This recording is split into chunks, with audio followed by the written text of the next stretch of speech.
حضرت امام حسن سے آ کے وظیفہ پوچھا، اس شخص نے کہا حضور اولاد کوئی نہیں تو وظیفہ بتایا، تو آپ نے فرمایا استغفار پڑھا کر، کیا کر؟ اس نے کہا ٹھیک ہے۔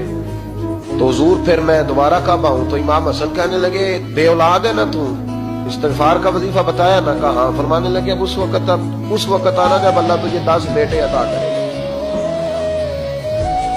کتنے؟ 2 4 نہیں، 10 ہی کہہ دیے۔ تو حضرت امیر معاویہ رضی اللہ تعالیٰ دیکھا، کہنے لگے حسن اتنا بڑا دعویٰ؟ آپ فرمانے لگے میں نے کہہ دیا نا تو اللہ فضل کرے گا۔ ہاں ہاں اللہ خیر کرے گا، خیر ہو جائے گی۔ وہ شخص کئی سالوں کے بعد آیا، کئی سالوں کے بعد، تو حضرت امیر معاویہ کو بھی ساتھ لایا، کہنے لگا حضور اللہ کے فضل سے اللہ نے 10 بیٹے عطا فرمائے، پورے 10 ہی اللہ نے دیے۔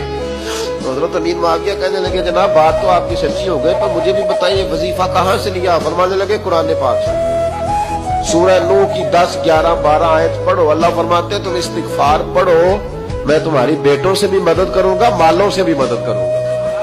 تو میں نے استغفار بتائی تھی اور قرآن میرے اللہ کا ہے، رب کا وعدہ جھوٹا ہو سکتا؟